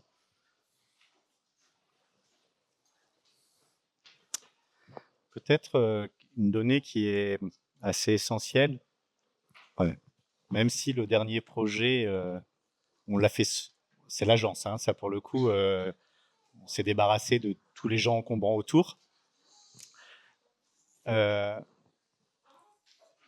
Oser, c'est une forme de réponse à un doute, d'abord. Je me suis toujours aperçu et que, enfin, la question de l'intérêt de ce métier, c'est qu'on a un but. On a un but qui est, d'une certaine façon, une question qui est de service public, en fait. Bon. Mais pour arriver, on nous confie des objets complexes, on nous confie des choses difficiles à aborder. Je ne sais pas. C'est-à-dire que le point de départ, c'est je ne sais pas. Toujours, je ne sais pas. Mais il y a une conviction, c'est je ne sais pas s'il faut que ça se voit, je ne sais pas s'il faut que ça se voit pas, je ne sais pas encore tout à fait les choses telles qu'elles vont être, mais on nous a confié une mission. Et cette mission, c'est à un moment donné de se dire, tous les gens qui vont habiter là devraient être logés dans les meilleures dispositions possibles. Et quand je démarre un concours, je me dis, c'est peut-être le dernier. Fais-le comme si c'était le dernier. Et du coup, effectivement, j'ouvre la boîte à outils pour ce qui me concerne. Je suis vraiment pas seul, hein. J'ai des gens qui travaillent avec moi, c'est assez formidable en fait de travailler avec des gens. Et moi, de mon côté, j'ouvre une boîte à outils qui s'enrichit tous les jours au contact des étudiants, au contact des gens que je rencontre, des lectures que je fais. Et on peut se dire pourquoi pas. Et après, on avance. Et c'est les gens qui décident pour nous. Nous, on ne choisit pas. Hein. C'est ça qui est formidable, notamment dans la question du concours. C'est que c'est pas nous qui... on aimerait bien être choisis tout le temps, mais c'est jamais le cas. Du coup, c'est les gens qui disposent des projets, c'est pas nous. Nous, on porte. Voilà. Donc, on ose. Ouais, tu portes une forme de radicalité, un peu comme ça, oser pour aller au bout et accentuer. Et tu as évoqué au début de ton intervention, et là maintenant encore, une boîte à outils. Ouais. Alors, elle est un peu secrète, cette boîte à outils. Tu peux nous en donner quelques éléments? Alors, le premier élément, elle est liée peut-être à ma formation de bébé étudiant. J'ai j'essayais de comprendre et je voyais l'intérêt de plein de choses dans l'architecture. Et j'ai plutôt été traversé par les architectures que par une doctrine. Les architectures m'intéressent. Et du coup, c'est le point de départ. Et ensuite, je me suis toujours dit, on m'a toujours dit pendant mes études, ouais, va voir autre chose que de l'architecture. Moi, sauf que pendant mes études, j'avais pas le temps, j'étais tellement charrette tout le temps que j'y arrivais pas. Mais j'ai gardé ça, et c'est souvent à côté de l'architecture que l'architecture peut naître. C'est pas tout dans l'architecture. Voilà. Donc cette boîte à outils, je lis Lévi-Strauss et je me dis, ok, je m'appuie, c'est bon. Lui là, si lui trouve une voie et nous donne une voie possible dans cet art de faire avec, essayons dessus. Voilà, je m'appuie sur lui, on va dire, sur la question de la boîte à outils. Après, voilà. L'art du bricolage. L'art du bricolage et peut-être, tu vois, il y a un truc qui est important, c'est on oppose aujourd'hui les architectes qui construisent du neuf, les architectes qui réhabilitent. Avant j'entendais démolissez. Moi, je travaillais plutôt dans l'existant, déjà. J'ai toujours travaillé plutôt dans l'existant. Aujourd'hui, on me dit garde. Je me méfie aussi un peu. Hein. Il va falloir oser alors. Voilà. Pardon. C'est assez étonnant. Et je me posais aussi une autre question, c'est que tu aides donc à faire à des bâtiments existants, tu dois les observer. J'ai compris que le dessin est un outil d'observation essentiel et de compréhension, ça c'est clair. Mais appréhender un bâtiment d'une grande échelle, un Léviathan, ou même des bâtiments qui ont plusieurs couches successives comme ça prend du temps. Comment est-ce que tu procèdes? Parce qu'un concours, c'est aussi un temps assez court finalement, et puis il faut sentir les choses. Comment est-ce que tu procèdes pendant le concours pour sentir ces choses-là? Et aussi, après, je dirais, dans la fabrication du projet, dans son déroulement, ses études, le chantier, qui est aussi un autre temps, ou qui nécessite encore de l'observation, voire des adaptations. Comment est-ce que tu fais? Est-ce que tu restes radical? Est-ce que tu t'adaptes? Tu te laisses des marges de manœuvre? Comment fais-tu? Vaste question. Quand on travaille sur des objets j'ai entendu l'autre jour dans une conférence la question du patrimoine. Le patrimoine, c'est ce qui a de la qualité. Donc la qualité, on la conserve et on fait autour. Moi, je pense ça plutôt sous le prisme de l'héritage. Le patrimoine en anglais, ça se dit héritage. L'héritage, c'est un héritage. Déjà, la question qui est posée dans un héritage, c'est qu'est-ce que j'en fais? Le patrimoine, c'est comment je subis. L'héritage, c'est qu'est-ce que j'en fais? Donc, dans un concours, on me donne une patate chaude, qu'est-ce que j'en fais? Donc, le sujet, c'est bien la connaître, bien la comprendre. Quand on est dans un bâtiment qui est existant, voilà, mais à force de, comment dire, c'est pour ça que je trouve qu'il faut un peu se cultiver sur ces architectures. Je veux dire, ces architectures du XVIIe siècle, du XVIIIe siècle, du XIXe siècle, du XXe siècle. Tu posais tout à l'heure la question de l'isolation par l'extérieur. Comment ça porte à un moment donné où est le boulot de l'architecte là-dedans? Mais il faut les comprendre. Il faut comprendre ces organismes complexes. Il faut comprendre aussi les activités qui s'y sont déroulées plus tôt. Et à partir de ça, il y a peut-être des petites musiques effectivement qui se mettent en place et qui nous donnent, on va dire, ça nous conditionne pas, mais quand on connaît une chose, c'est déjà pas si mal. Et en fait, et puis les choses arrivent pas à pas chez nous, c'est-à-dire que j'ai pas retourné la table à chaque fois. La table, s'il faut la retourner, on la retourne, mais on s'appuie sur des pieds qu'on connaît un petit peu, je veux dire, et le chantier, c'est une partie du projet. Ça, c'était la deuxième partie de ta question. Le chantier, c'est une partie du projet.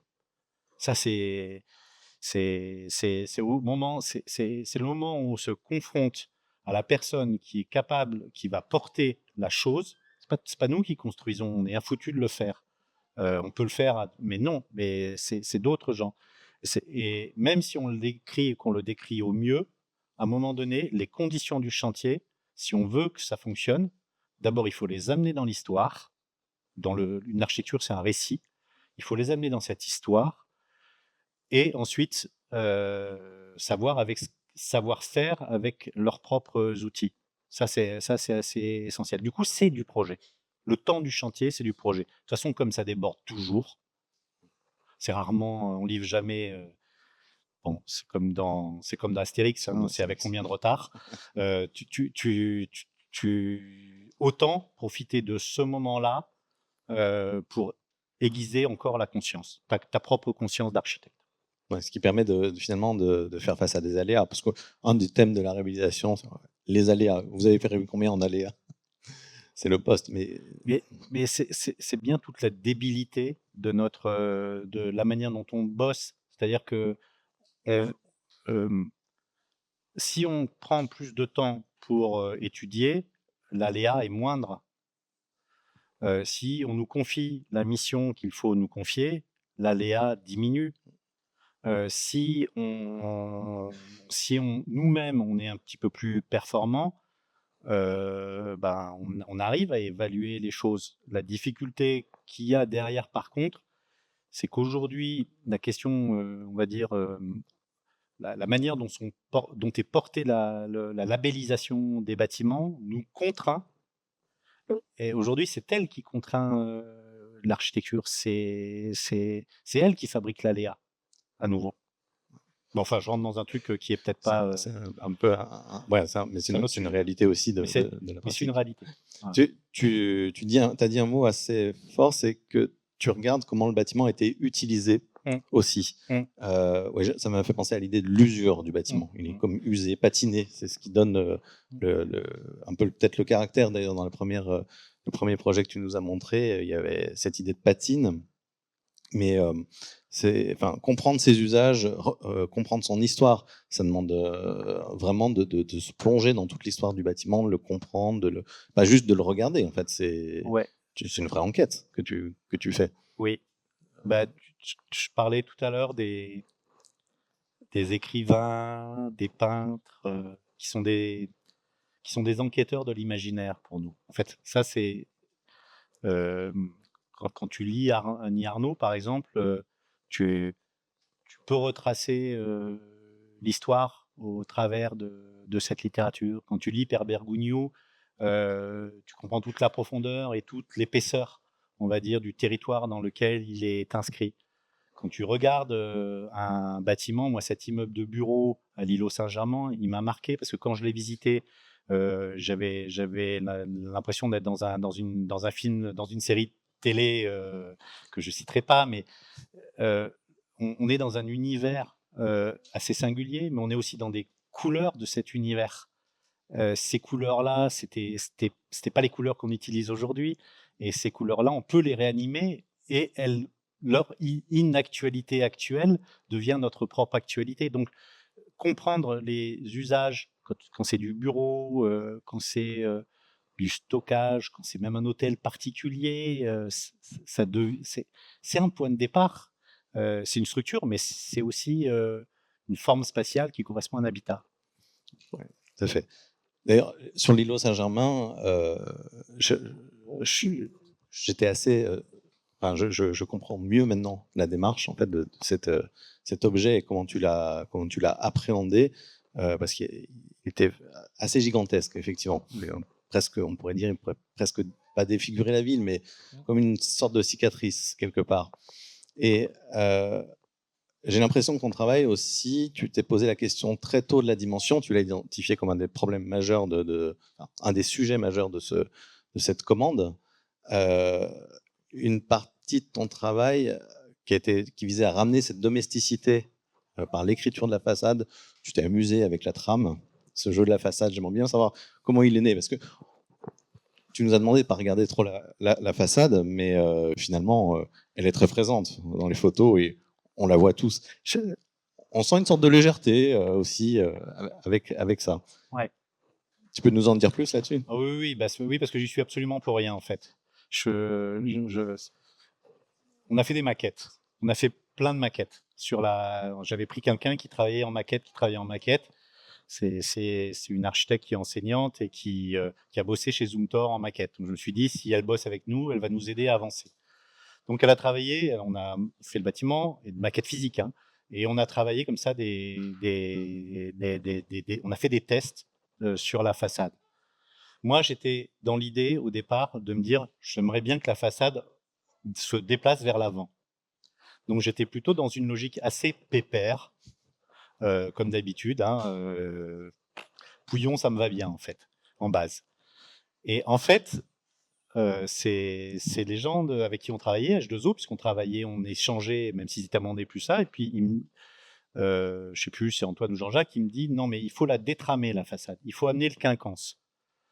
Alors, au départ, ça m'emmerde, parce que l'eau, parce que je ne comprends pas pourquoi, parce que, voilà, mais en y réfléchissant, et ils avaient raison, en détramant, tu révèles encore plus la façade. Ça, moi, ce que j'ai vu de ça, c'est que moi, je voyais que ça révélait encore plus la façade intérieure. C'est que la régularité de la façade, c'est comme l'idée de tu fais glisser quelque chose et tout à coup, le truc vibre, mais par contre, tu la vois encore mieux. Je dis, ah, pas mal. Puis au moins, quand tu arrives dans l'angle, on a toujours le problème du poteau de l'angle. Depuis la période classique, l'angle, c'est un enfer pour les architectes. Bon, ben, si on a l'angle une fois sur deux, pas de problème. Et du coup, un coup j'ai le vide, un coup j'ai l'angle, un coup j'ai le vide, un coup j'ai l'angle. Et en fait, après, c'est une question constructive. Et après, juste à titre de feignant, je dis, bon, le plancher, il fait telle épaisseur, le poteau, il fera telle épaisseur. C'est un bâtiment qui doit rester simple, il ne doit pas chercher les registres. Donc, la face vue égale voilà. Et puis ensuite, tout a été dimensionné comme ça. Un bâtiment assez réticulé, comme ça, Ouais, très complètement. fin. Voilà. Ouais. Ouais, je crois qu'il y avait une autre question. Allô? Merci, Monsieur Brugel. C'était professeur Brugel pour cette conférence fort agréable, très intéressante, et qui en dit long sur toi, qui peut-être est 10% de l'iceberg de tout ce qu'il y a de ton équipe, de tout ce qui sont derrière et tous ces bureaux d'études, etc. Et puis ce que tu fais. Et donc, évidemment, comme ça m'intéresse beaucoup ce que tu dis et que c'est toujours mieux quand on entend quelqu'un que quand on voit ce qu'il fait parfois. Donc, j'ai compris d'autres choses. Et alors, évidemment, cette maison de Charlotte Perriand, c'est principalement ma question. En fait, est-ce que t'es pas un petit peu notre nouvelle Charlotte Perriand? Alors, je voudrais le dire d'une manière un petit peu drôle, évidemment, dans le sens où, en fait, c'est une bricoleuse absolument géniale. La lampe devant la fenêtre, c'est un truc extraordinaire parce qu'en fait, dernièrement, je suis allé à Beaubourg, aller voir une exposition interdite aux moins de 18 ans que Patrick Bouchain a mis en place dans les surréalistes. Et il fait la même chose. Il prend une lampe qui fait exactement la taille de la peinture et qui éclaire la peinture qui est donc celle qui t'éclaire, enfin, quelque part. Donc voilà, il fait un espèce de cadre comme ça. Et donc, quand tu reparles de projets qui quand même sont assez loin de cette petite maison de Charlotte Perriand, en fait, tu arrives à faire un espèce de gap, enfin de saut, avec une agilité et un humour que je trouve d'abord extrêmement intéressant pour les étudiants, mais aussi pour ceux qui ne le sont plus. Et alors, moi, je voudrais savoir si finalement, c'est pas Charlotte Perriand qui est ton... Enfin, est-ce que quand je dis pas quand t'es Charlotte Perriand, est-ce que c'est pas ça finalement? C'est-à-dire, je veux pas trop faire, je mets là juste une poignée, enfin un élément. Et est-ce que c'est finalement pas ça finalement votre architecture à vous tous? Est-ce qu'il n'y a pas quelque chose comment comparer une maison qui est essentielle, qui a tout, un pivot, des fenêtres, des débords de toit, des planchers qui sortent, des fenêtres en débord, en casquette. Enfin, il y a le registre complet de l'ensemble des choses que tu nous racontais. Il y a des façades en plus. Bon, finalement, est-ce que c'est pas un objet tout et un objet dans un paysage et avec tous les paysages que tu nous as présentés? Voilà, moi, c'est ça que je voudrais comprendre. Est-ce que c'est ça, finalement, cette question de Charlotte Perriand?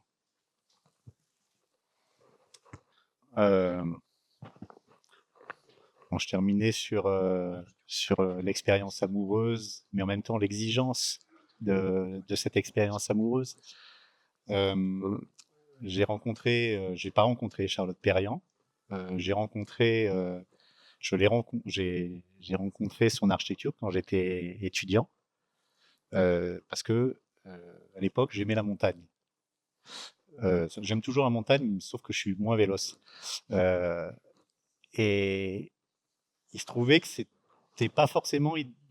On faisait des études, tout ça, c'est un côté un peu intello, et c'était pas forcément. Je sais pas si toi t'as connu ça, mais bon, faire de la montagne, de l'escalade, de la haute montagne, de la glace, c'était pas, tu vois, c'est architecture, c'est fromage ou dessert, quoi.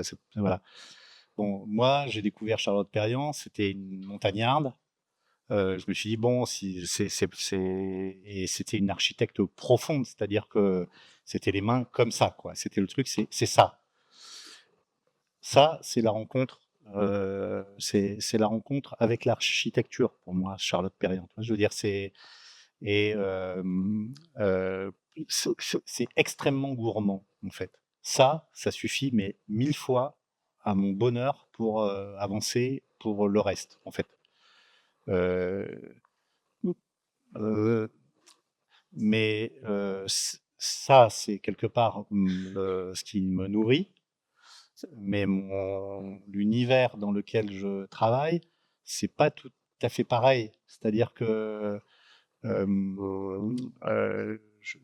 veux donner du Charlotte Perriand d'une certaine façon, ce plaisir-là, dans la manière de penser, dans la manière de peut-être pas d'inventer, puisque en général, ça a toujours été fait, les trucs, on a beau dire ce qu'on veut, on n'invente finalement pas grand-chose. Ce que je trouve, c'est l'actualité d'une idée. Ça, je trouve ça assez formidable. C'est quelque chose qui a été fait, on le glane, évidemment, on le réalimente avec d'autres outils, toujours. C'est ça. Mais c'est la part romantique de l'exigence nécessaire de la discipline. Tu vois, je veux dire, voilà, c'est ça. Un peu je suis toujours dans le bordel, quoi, en fait. Hein. Voilà. C'est complexe. Hein. Mais elle n'a pas beaucoup construit, Charlotte Perriand. Mais non, mais elle a fait Et toi non plus. Non. Je vais revenir quelques instants sur l'îlot Saint-Germain. Je crois qu'il y a un groupe d'étudiants qu'il a visité aujourd'hui, en l'occurrence, qui s'est rendu sur place dans le cadre d'un atelier. Et peut-être que ça a soulevé un peu des questions, des interrogations. Ceux qui l'ont vu, pratiquer, explorer, est-ce qu'il y en a qui sont dans la salle parmi vous, je crois?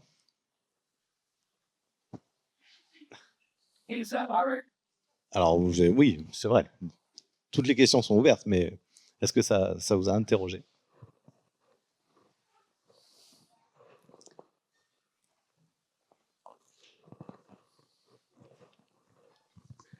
Bonjour. Bonjour. Alors, je suis une étudiante en deuxième année en architecture et comme on l'a dit, en sociologie, on est en train d'étudier votre bâtiment, l'îlot de Saint-Germain. Et avant la conférence, on a pu visiter, c'était incroyable. Tout était bien conçu. Et j'avais deux questions. La première, c'était vos références ou peut-être vos inspirations pour concevoir ces îlots, enfin, qui étaient des références. Et la deuxième, c'était si est-ce que vous avez mis en place des systèmes bioclimatiques, en tout cas peut-être pour récupérer l'eau ou encore utilisation mise en place des énergies renouvelables dans l'îlot. Voilà. Alors, je vais commencer par la deuxième question, parce que la réponse est assez facile. Il y a assez peu de choses, de dispositifs bioclimatiques, à part quand on a un logement de type T3, il devient traversant. C'est ce que j'ai de plus bioclimatique, on va dire d'une certaine façon. Après, il y a quand même le balcon qui vient protéger les façades sud. C'est relativement biocompatible climatique. En fait, d'une certaine façon, c'est ce que je veux dire par là, c'est enfin ce que j'essaye de dire au fond, c'est que cette question bioclimatique, que je trouve extrêmement intéressante, la manière dont elle peut être abordée, c'est qu'en fait, elle est co-substantielle de l'architecture. C'est pas nécessairement un appareil. Ce que je veux dire, c'est pas un appareil externe. Le bâtiment, la question environnementale, elle est co-substantielle de l'architecture. C'est-à-dire que si je souhaite une architecture où je vois ériger cette architecture bioclimatique, c'est un choix, mais c'est un choix d'architecte. Si je ne souhaite pas que ce soit visible, c'est aussi, vous voyez, je veux dire, un choix d'architecte. Voilà. Moi, mon objectif, par exemple, c'était de faire en sorte qu'il n'y ait pas d'appareil de type panneau solaire, etc. Vous voyez, je veux dire, c'était comment on va faire, machin, etc. Donc, on s'est dit comment on retourne la question. Et de la même façon, ce qui était génial dans ce bâtiment, c'est qu'en fait, il a fait la démonstration qu'il était entièrement percé et protégé. Alors qu'aujourd'hui, toutes les règles nous disent, dès que vous rencontrez quelqu'un, on va vous dire 20% de surface vitrée. Ça, c'est la règle maintenant. Enfin, c'est devenu une espèce de règle. Je pense que la question, elle est, vous voyez, elle est évidemment complexe, hein, mais ça, c'est la réponse à 2 émissions. Pour la première question, la première source d'inspiration, c'est le bâtiment lui-même, en fait. C'était son potentiel de réinterprétation. Ça, c'était assez essentiel. Et le deuxième, la deuxième personne que j'ai regardée un peu plus à ce moment-là, c'est Fernand Pouillon. Voilà. Bonjour. C'est comme ça. Bonjour, moi je suis étudiante en Master 2, donc en dernière année. J'avais 2 questions qui sont assez distinctes. La première, c'était par rapport à le souci de la grande échelle, quand vous avez dit que vous avez plutôt d'un attrait pour les la petite échelle, la petite intervention, et que vous êtes face à un îlot aussi vertical et dense et intimidant que l'îlot Saint-Germain.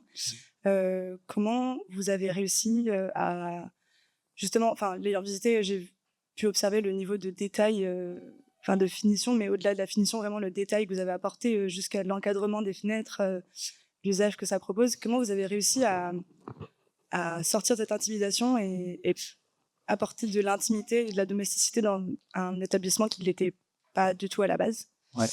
C'est la première question. Est-ce que vous voulez répondre d'abord et je vous dis la seconde après ou...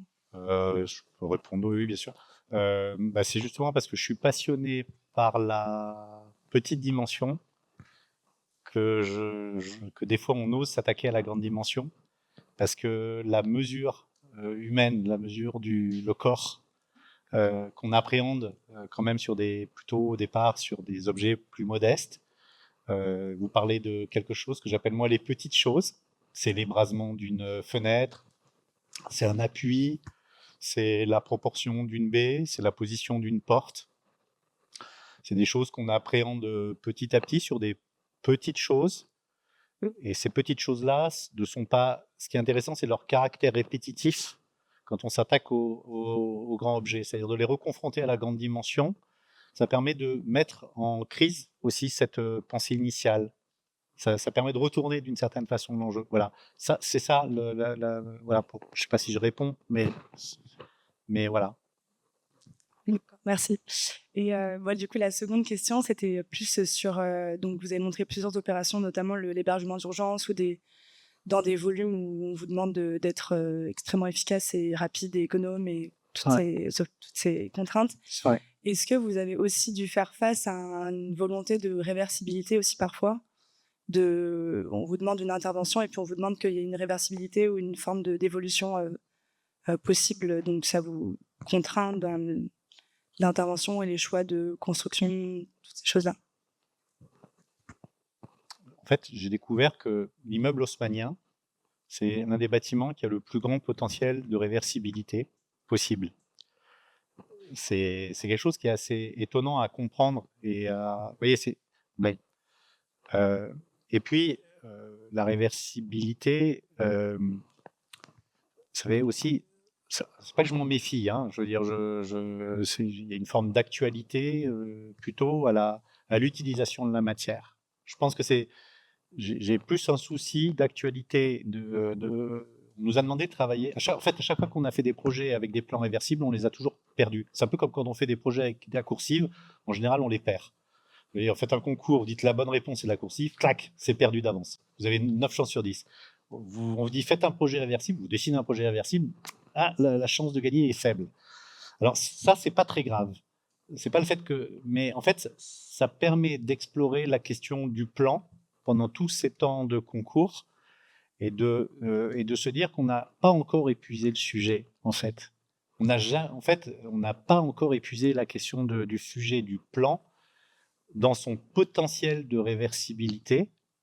Mais en fait, ce qui est intéressant, c'est le potentiel d'usage de ce plan. En fait, vous voyez, je veux dire, c'est un peu par là. Et après, chacun y va avec ses petites musiques personnelles.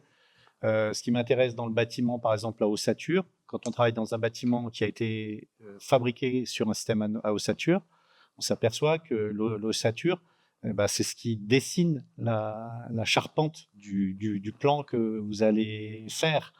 Et effectivement, vous allez essayer de garder le projet dans une forme de liberté pour une possible réinterprétation par d'autres architectes dans 20, 30, 50, je ne sais pas, 50 années, lorsqu'ils se reposeront la question de cette ossature. C'est intéressant. Et dans le cadre d'un bâtiment neuf, ce qui se joue derrière ça, c'est le rapport entre le matériau de gros œuvre et le matériau de seconde œuvre. C'est ça qui est le vrai exercice et qui travaille au potentiel de réinterprétation. Voilà. Merci François. En fait, on va en rester là par rapport au temps disponible, par rapport à l'occupation de l'amphi et tout ça. Mais par contre, ceux qui le veulent, et l'école a la gentillesse de nous proposer de continuer la conversation avec un verre qui est servi dans la mezzanine. Donc ceux qui auraient encore des questions à poser à François, on peut prolonger la conversation. Merci à tous, merci beaucoup François.